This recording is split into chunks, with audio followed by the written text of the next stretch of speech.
creo que no se estaba oyendo el culto, bendito. Así que ustedes me perdonan si me hago unas pausas para hidratarme, porque si en el mundial la hace, pues yo también la debo hacer.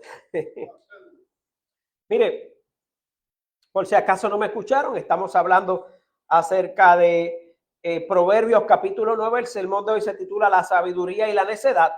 Y leímos Proverbios capítulo 9. Yo le exhorto a los, ¿verdad?, a los que nos escuchan por internet que busque varias traducciones diferentes, porque así la va a entender mejor. Mire, escuche bien esto. El ser humano llega a los caminos de Dios normalmente, aunque con algunas excepciones, por el testimonio del cambio que Dios obra en alguien que conoció, más por obras que por palabras. Cuando Dios cambia la vida del ser humano y lo transforma en parte de su pueblo, como bien dice Pablo en la carta a los Romanos capítulo 2, verso 29, dice: el verdadero judío es quien es aprobado por Dios. Y luego en el capítulo 9, verso 24, lo explica claramente y sin lugar a dudas cuando dejó escrito: así que Dios nos llamó a unos entre los judíos y a otros entre los no judíos, como dice en el libro de Oseas: a los que no eran mi pueblo los llamaré mi pueblo, y a la que no era amada la llamaré mi amada. Mire, usted y yo tenemos que aprender que nosotros tenemos un Dios que es poseedor de toda la sabiduría, es poseedor de toda la información, pero también es poseedor de todo el amor y de toda la misericordia. Oh, cuán grande es nuestro Dios. Mire, conocemos casos de muchísimas personas que leen la palabra, leen la Biblia, como la mujer o como la persona, porque vamos a hablar claro. Para este entonces, ¿verdad?, cuando se escribe este proverbio, la sociedad era una sociedad donde la mujer se quedaba en la casa y el hombre salía a trabajar. Pero ahora en la sociedad moderna muchas veces es la mujer quien sale a trabajar y el hombre se queda en la casa, ¿verdad? Porque pudiera haber una disparidad entre la educación y la mujer tiene que salir a buscar el sustento y el hombre se queda en casa. Entonces, ¿qué hacen muchos de estos hombres? Hacen pues lo que hacían las mujeres ese tiempo: se sientan en el balcón a mirar para afuera, a buscar de qué bochinchar. Así que, ¿verdad?, hago esta aclaración porque es importante entender las escrituras desde el punto de vista de Dios y no de los hombres y de la cultura. Entonces, mire, hay gente sin estudios que son sabios. Hay gente con estudios que son unos patanes. Ahora, la norma es, escuche bien, la norma es, cuando usted, y se lo dice un bachiller en administración de empresas, y que en algún momento, si Dios me lo permite, ¿verdad?, tendré mi maestría. Mire, los estudios no hacen a nadie, no lo hacen más patán, no lo hacen más troglodita. Hay gente que dice malamente que el que estudia se vuelve orgulloso. Y eso es una falsedad. Los estudios amplifican. Cuando usted estudia, amplifica lo que usted es. Si usted es un orgulloso y un pretencioso, usted se vuelve más orgulloso y más pretencioso. Pero si usted es una persona humilde, los estudios, usted sabe qué hacen, agrandan su humildad, porque se hace más sabio. Mire, el más grande de todos los científicos, según los mismos científicos, no fue Albert Einstein. Fue un científico de apellido Planck, Max Planck. Todo el trabajo de Albert Einstein está basado en las enseñanzas de Planck. Todo el trabajo de Stephen Hawking y de todos estos científicos está basado en las escrituras de Planck, en lo que Planck escribió. Y Planck, que es el padre de la física y la matemática cuántica, escribió al final de sus días: Todas estas leyes acerca del universo cuántico son maravillosas, pero no funcionan sin un ordenador, sin una persona que las ordene. La ley no funciona sin un dador de la ley. El universo no funciona sin un creador. Y esto es una declaración de humildad de uno de los cerebros más grandes y más estudiosos de la humanidad. Porque los estudios no están mal. Mire, si usted en algún momento tiene la oportunidad de hablar con una persona que va a la iglesia, pero no estudia la Biblia, lo que hace es que la lee como el papagayo, usted va a entender lo que yo le digo. Porque no han entendido que, mire, la primera lectura que usted hace de la palabra, escuche bien lo que le voy a decir, la hace usted desde el punto de vista de su pensamiento y desde su cultura. Usted lo interpreta con lo que usted tiene a mano, que es su cultura y su pensamiento. Ahora, cuando usted vuelve a leer eso una segunda vez, en una obediencia a Dios, entonces el Espíritu Santo se activa dentro de su corazón. Y entonces usted empieza a comprender cosas que no las comprendió cuando la pasó por primera vez. Porque en la primera pasada usted obtuvo información, pero de la segunda en adelante usted tuvo sabiduría. Y fíjese que esto es lo que está hablando Proverbios.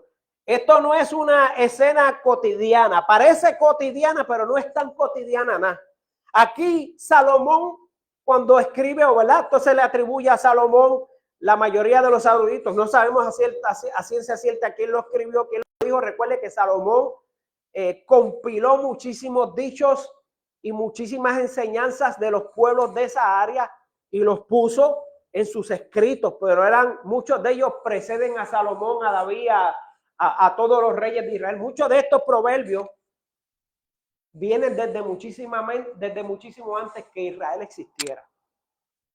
Porque desde el principio, dígame, tenemos a Enoc, tenemos a Noé, tenemos a todos estos precursores que no eran judíos, eran gentiles, pero se acercaron a Dios y Dios les dio sabiduría. ¿No encuentra usted esto maravilloso? Que Dios, al que se atreve a acercarse a Él, Dios no se le niega.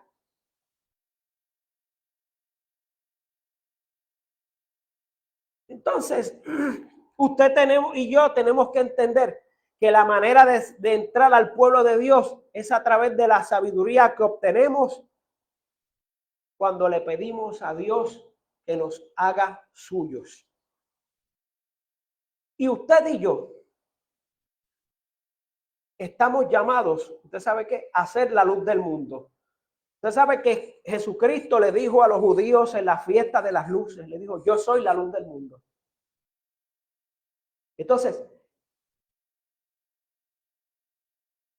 escuche bien, esto es teología, pero esto es doctrina. Usted y yo somos el cuerpo de Cristo. O sea que usted y yo somos la luz del mundo.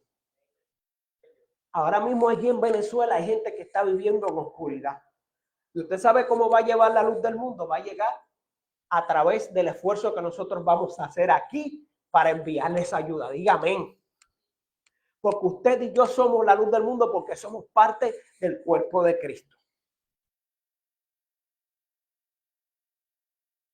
Usted y yo debemos mostrar al mundo el cambio que Jesús hace en nosotros y procurar mantenernos alejados del pecado, pero nunca del pecador. Hablando con unos amigos que son de otra denominación, me decían, no, porque la iglesia está llamada a estar separada del mundo. Y yo le dije, pues está bien, pues coge un cohete y vete a Marte.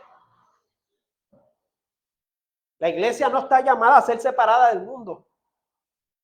Nosotros estamos llamados a ser separados del pecado, pero no del mundo, porque entonces, ¿cómo vamos a predicar el evangelio si no estamos en el mundo? Lo que pasa es que las iglesias se han convertido en clubes de santidad. Todo el mundo quiere caminar por encima de la nube. Entonces caminan con una nube que les cubre hasta la rodilla, pero cuando sopla el viento, la mayoría de esta gente, ¿usted sabe qué? Tiene los zapatos sucios, tiene los pies sucios, están enfangados hasta la rodilla. Si usted no me cree, solamente tiene que mirar las noticias.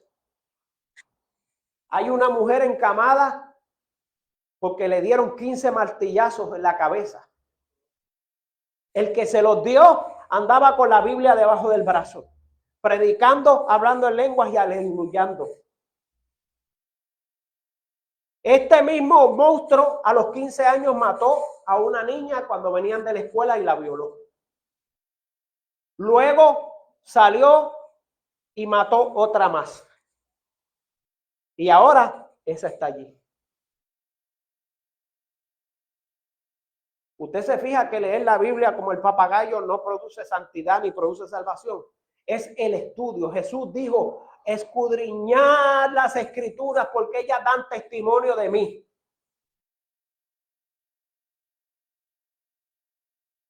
O sea, las escrituras de quien dan testimonio es de Jesucristo. No es ni de naciones, ni de reyes, ni de movimientos políticos. Es de Jesucristo.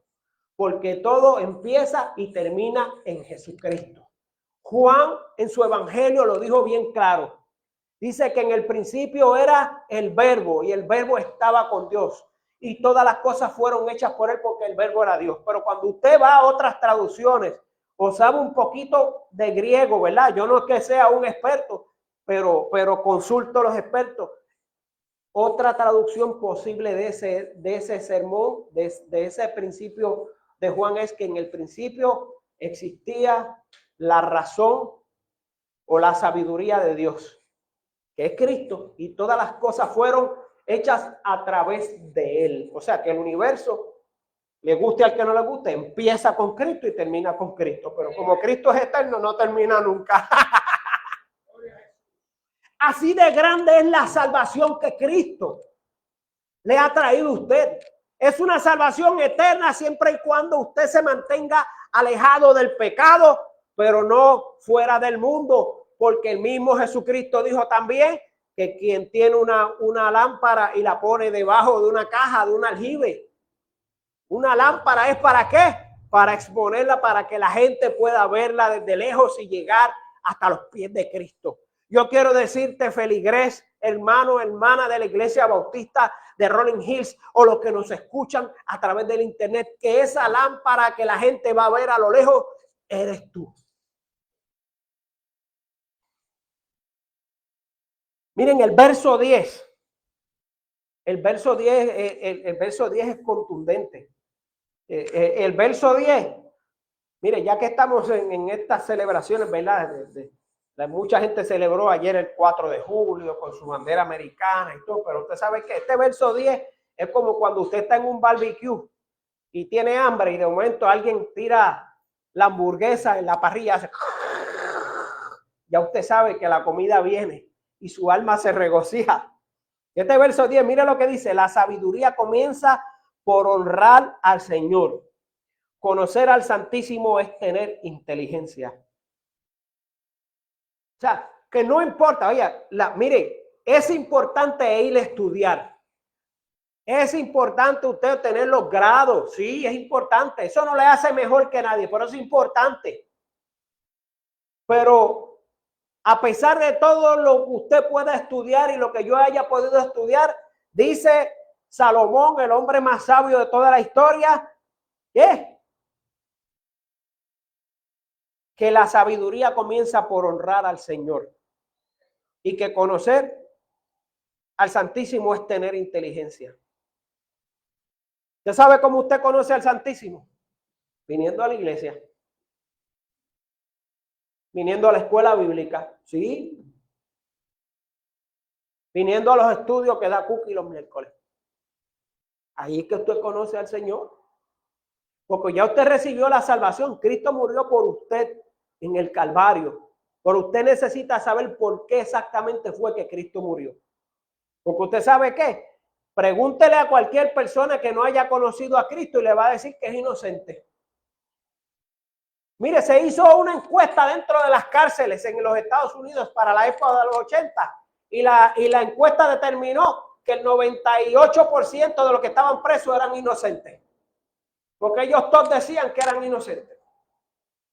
Porque el que no conoce a Cristo no sabe que es pecador.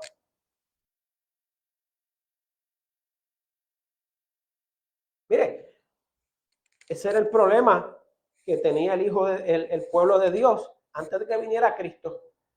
Los israelitas se creían más santos que las demás naciones porque no conocían a Cristo. Una vez conocen a Cristo, Pablo, Pedro, Santiago, Timoteo empiezan a escribir y a decirle, no, nosotros somos igual de pecadores que los gentiles, porque si no aceptamos a Cristo, no podemos ser salvos, porque las promesas que dicen la ley y los profetas se cumplen a través de Cristo. Si no fuera así, usted y yo no estuviéramos aquí. Mire lo que dijo Cristo en Juan 5:39, dice, escudriñad las escrituras, porque vosotros os parece que en ellas tenéis vida eterna, y ellas son las que dan testimonio de mí. O sea, Cristo está poniéndole aquí una condición, una recompensa al que escudriña las escrituras. Ellas dan testimonio de mí, pero dice, en ellas tenéis la vida eterna. En estos días, me da mucha pena, hubo un teólogo en los Estados Unidos que se suicidó. Antes de suicidarse escribió una carta renegando a Dios y todas las cosas. Pero cuando usted estudia lo que él escribió cuando estaba en su sano juicio, porque este hombre estaba pasando por una depresión terrible, se da cuenta que tenía mucho conocimiento de las escrituras. Pero estaba pasando por una depresión, nadie se la identificó y tomó la decisión fatídica de quitarse la vida. Y rápido salen los androides robotizados de las denominaciones fundamentalistas. Lo que pasa es que se suicidó porque era teólogo. Sí, era teólogo y leyó tanto las escrituras que se confundió y se suicidó. Juan 5:39, Jesucristo dice que en ellas tenéis la vida eterna y ellas son las que dan testimonio de mí. Entonces tú eres tan atrevido, tan descarado y tan carifresco que vas a contradecir a Jesucristo. Sí, porque el que dice que estudiar las escrituras, que la gente que se vuelve loco y se pierde, que no estudien, eso está en contra de lo que dijo Jesucristo. Mire, yo puedo decir cualquier cosa, pero yo tengo que cuidarme de no contradecir a Jesucristo. Aquí nosotros sabemos, aquí mire, a los que no me ven por internet, usted puede venir aquí y preguntarle a cualquiera de los que vienen a esta iglesia, especialmente a los que asisten a la escuela bíblica y a los estudios. Aquí las personas que escudriñan las escrituras siempre tienen una sonrisa de oreja a oreja. Aquí la gente que estudia las escrituras vive feliz y vive contento. Porque hemos entendido y más allá de entender, hemos experimentado que las escrituras que nos señalan a Cristo obtenemos vida eterna. Y esa vida eterna, usted sabe, se desprende de qué? De que tenemos sabiduría. Porque usted puede tener toda la información, pero si usted no tiene la sabiduría, de nada le sirve.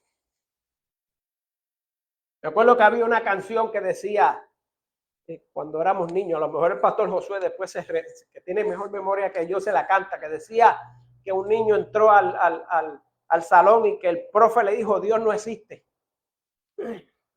Y el niño le dijo, usted es un necio, porque cuando usted cuenta las estrellas, usted puede contar las estrellas.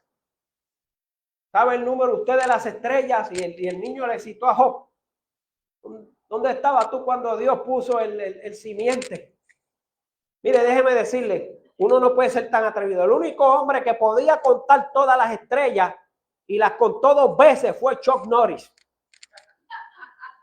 La canción decía, el niño decía, en el libro de los Salmos, Dios que usted me dio razón. Dijo el hombre, Dios no existe en su necio corazón. Y eso eran palabras del salmista. Usted ve que en la sabiduría y en el principio bíblico de escudriñar las escrituras, de buscar en ellas la sabiduría, nos encaminan, nos señalan el camino a la vida eterna. ¿Y usted sabe quién es esa vida eterna? Cristo. Note usted que Jesús no dijo simplemente leer las escrituras. Leer puede ser pasar un texto de manera somera, una sola vez, sin mucha atención. Pero Jesús dijo escudriñar. Esto es tomar un texto y estudiarlo con profundidad. Es buscar su contexto, sus intenciones, sus interacciones y hacerlo parte del pensamiento de nuestra vida diaria. Mira, de nada a usted le vale leer la Biblia si usted no incorpora lo que dice la Biblia en su pensamiento. De nada le vale a usted citar toda la ley y todos los profetas y todos los que murieron por terremoto y todos los que murieron por fuego y todos los que Elías degolló, los 450 profetas. Si usted no ha entendido lo que Pablo bien puso en tanto en la carta de los Romanos como en Gálatas, que aun cuando éramos pecadores, Cristo murió por usted y por mí. ¿Y por qué Cristo murió por usted y por mí? Porque como bien dijo el rey David en uno de sus salmos, porque su misericordia es para siempre. El principio de la sabiduría es ese acto de entender que hemos de buscar el testimonio de Cristo en las Escrituras, porque fue Él quien salvó nuestra vida a precio de sangre cuando éramos sus enemigos. Usted y yo sin Cristo como Rey somos enemigos de Dios. Todo el que no tenga a Cristo por Rey es enemigo de Dios y necesita ser bañado en su sangre redentora. Yo se lo he dicho aquí muchísimas veces en 10 años y se lo voy a hacer repetir todos los domingos. Es un segundo. Pausa hidráulica.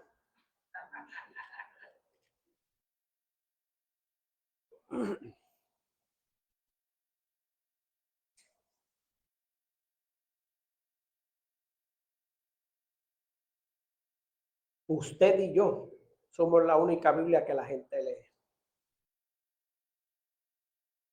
Eso lo dijo Carlos Bester, teólogo.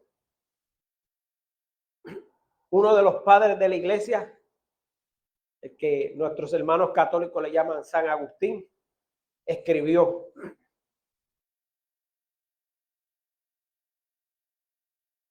predicad siempre el evangelio de Cristo.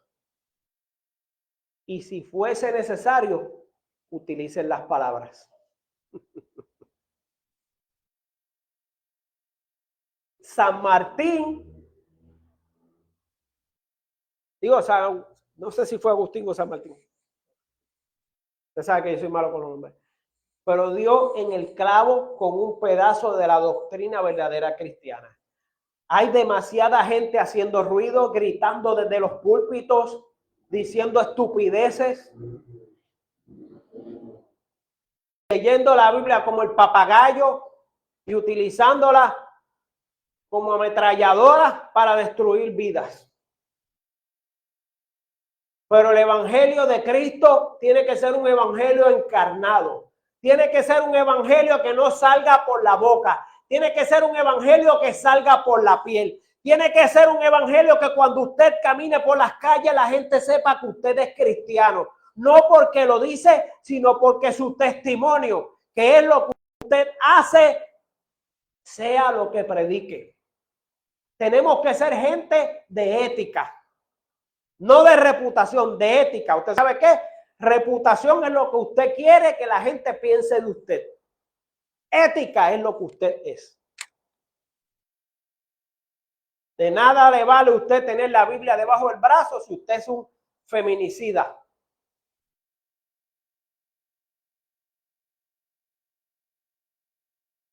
Decía la hermana de una de las víctimas, ay, él venía aquí con la Biblia debajo del brazo todos los días de culto, iba todos los días al culto, caminaba hasta la iglesita, que no voy a mencionar la iglesia que es, y después venía hablando de Cristo con la Biblia debajo del brazo, y a la primera oportunidad que tuvo mató a mi hermana.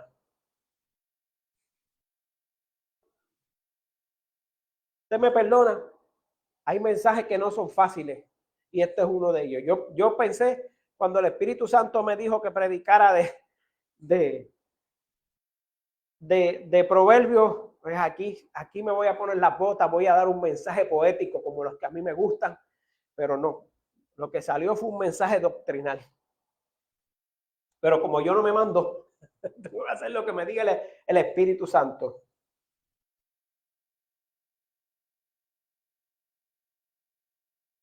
Iglesia, el Espíritu nos está dando una advertencia. No todo el que viene con la Biblia debajo del brazo es un hombre o una mujer de Dios. No todo el que dice que habla lenguas es un hombre o una mujer de Dios. ¿Sabe qué? Yo hablo mis lenguas cuando estoy orando en mi casa, tranquilo, cuando estoy en mi intimidad. Porque eso es entre Dios y Dios. Pero Dios una vez me dijo a través de un predicador, yo te voy a dar nuevas lenguas. Y ya yo hablaba mis lenguas angelicales porque ya las había recibido allá en la iglesia pentecostal. Y usted sabe que yo tenía como 15 años y a los 16 años ya yo hablaba inglés. Porque la lengua a la que se refería ese predicador no era a las lenguas angelicales, era que en algún momento yo iba a tener que predicar en inglés. Y se acuerdan que hace un año aquí vinieron los misioneros y yo empecé con un traductor y después el traductor se tuvo que callar porque yo seguía hablando inglés. Y el mismo pastor de aquella iglesia me dijo, hermano, yo nunca había entendido esa parábola, o la entendí hoy. Está por ahí en el internet, ese sermón se llama el camino rojo, se llama.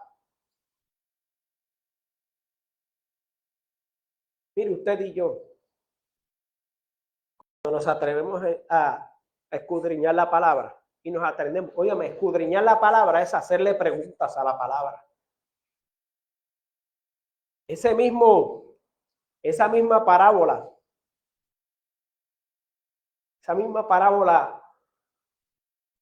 del buen samaritano, si usted la lee con detenimiento, quizás la primera vez usted no va a entender esto, quizás la segunda tampoco, ni la tercera, pero cuando usted se atreve a leerla muchas veces, se va a percatar algo. El fariseo a quien Jesús le está hablando, dice que Jesús le dijo, ¿no? Porque iba un samaritano y lo asaltaron. Y pasó un levita y no lo ayudó. Y pasó no, perdóneme. El que asaltaron nunca dice de qué nacionalidad era. Pero pasó un levita y no lo ayudó. Pasó un sacerdote y no lo ayudó. Y pasó un samaritano y ese fue el que lo ayudó. Y luego que Jesús le hace la parábola, todavía Jesús solamente dio tres alternativas. O tú eres el levita, o eres el sacerdote, o eres el samaritano. Y todavía el fariseo, tratando de esquivar la enseñanza, le dice, ¿y quién es mi prójimo? Es una cuarta categoría que Jesucristo no puso. Hay demasiada gente ubicándose en la cuarta categoría. La cuarta categoría es el que, como soy santo, no necesito prójimo. Y eso es falta de sabiduría. Mire, este semestre que pasó estaba tomando una clase precisamente acerca de las parábolas de Jesucristo con el profesor Ediberto, ay, se me olvida el apellido. Y este es uno de los eruditos más grandes que tiene la Biblia en el mundo. Y el profesor Ediberto, que es una persona maravillosa, es un hombre que tiene múltiples doctorados. Primeramente, tiene un doctorado en ley de Puerto Rico y Estados Unidos, es un juris doctor, es un abogado. También tiene un doctorado en teología y uno en idiomas bíblicos. Este profesor no necesita a la Reina Valera, él lee directamente del texto. Y me preguntó a mí, David,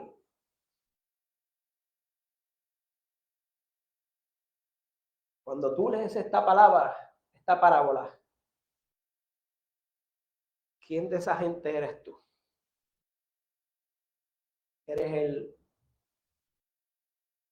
levita? ¿Eres el sacerdote? ¿Eres el buen samaritano?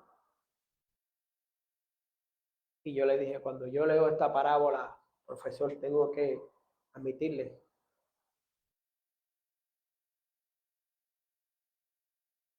que yo soy el pillo, yo soy el criminal, yo soy el asesino. Que mirando desde arriba, cuando vi el samaritano llevar a aquel hombre moribundo a una posada, me tuve que arrodillar a los pies de la cruz y decirle, por favor, Cristo, necesito tu sangre.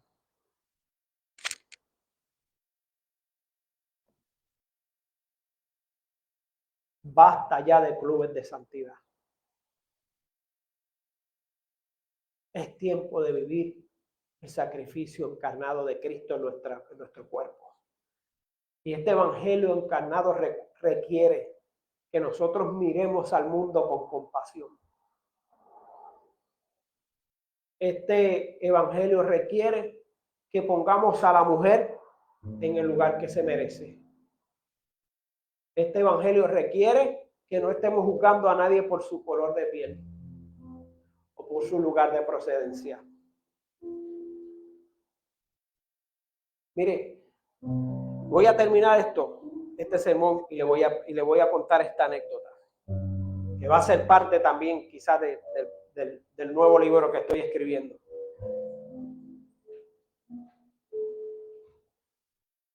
En una ocasión, hablando con uno de los muchachos del barrio, de la generación anterior, y él me estaba diciendo, mira David, ustedes no saben la bendición que ustedes tienen de que en algún momento alguien decidió cambiarle el nombre a este lugar de Residencial La Pastosa, porque así se llamaba el lugar donde yo me crié, Residencial La Pastosa, y ponerle urbanización a alturas de Bayamón. A mí me sucedió que fui a solicitar un empleo y llené la solicitud, y cuando la persona que me fue a entrevistar vio eso, Residencial La Pastosa, me miró de arriba abajo y me negó el empleo. Y 2 meses después fui y solicité el empleo y decía urbanización alturas de Bayamón. Me dijo, ay, qué chévere. Me dio el empleo.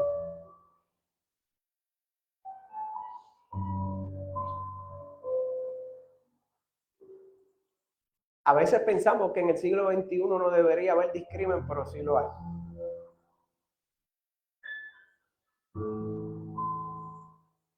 En una ocasión yo personalmente fui a solicitar un trabajo y me dijeron, pasa que usted tiene bachillerato, pero no es de la UPR. Mi universidad estaba acreditada por los mismos acreditadores que la UPR. Más, todos mis profesores daban clases por el día en la UPR y por la noche daban clases en la Universidad de América. Eran los mismos profesores y se daba el mismo material.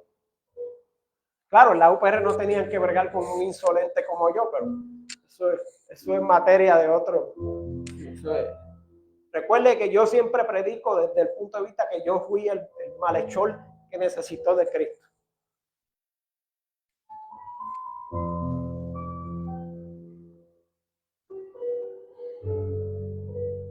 A duras penas me dieron el empleo. que fue en el Citibank. ¿Y usted sabe qué? Al cabo de un año yo producía el doble que los de la UPR que estaban allí. No porque eran del UPR, sino porque eran gente muy creído.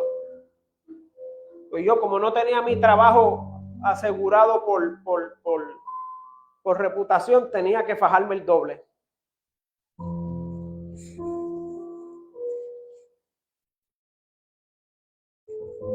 Y usted y yo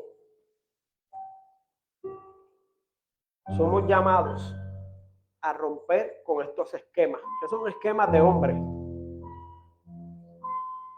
a romper con el discrimen y realmente otorgarle a la gente la honra que se merecen por sus actos.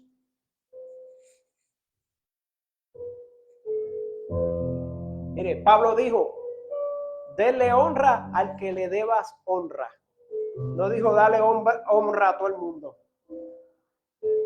La honra no es una cosa automática, es una cosa que se otorga cuando se gana.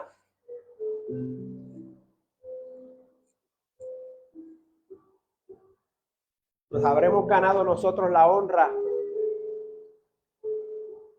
de que Cristo nos reciba en el cielo. Para nada, no nos las podemos ganar. Pero tenemos que esforzarnos como si así fuera. Porque el que está allá afuera no lee la Biblia. El que está allá afuera no tiene la sabiduría que conduce a la vida eterna. Y la única Biblia que esa persona lee es usted y yo. Por eso es que usted y yo tenemos que escudriñar las Escrituras y hacernos sabios. Porque no es solo nuestra vida la que depende de ello, es la vida del que está allá afuera. Vamos a ponernos de pie. Tiempo ya avanzado. Y aunque no lo crea, todavía me falta la segunda parte del sermón. Usted ve lo profunda y la maravillosa que es las Escrituras. Hace más de 3000 años se escribió este proverbio y no sabemos si antes de ser escrito las Escrituras tenían 1000 o 2000 adicionales, probablemente. Y aún así nos señala y nos pone en un camino donde Cristo puede utilizar nuestra vida para traer a alguien a sus pies. Seamos nosotros esa Biblia que la gente lee, que la gente pueda pasar por ahí y decir, esa iglesita es pequeña pero tiene obra.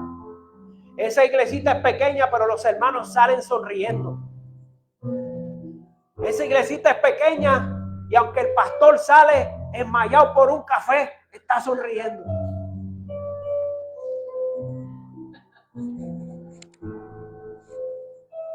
Seamos nosotros la Biblia que la gente lee. Seamos nosotros el cuerpo de Cristo. Seamos nosotros la lámpara. Seamos nosotros el objeto que traiga bendición al mundo. Señor y Padre Celestial, gracias en este maravilloso domingo porque nos dejas llegar aquí a exponer tu palabra, Señor. Gracias, Señor, por todos y uno de los que están aquí, Padre, que podamos ir y predicar el evangelio con nuestra vida, Señor. Yo te lo pido en el nombre del Padre, del Hijo y del Espíritu Santo. Amén. Mire, se puede sentar un momentito. Nos vamos a despedir de la transmisión. Gracias a los hermanos que nos estuvieron viendo. Dios le bendiga. Adelante en el Señor. Saben que estamos aunando esfuerzos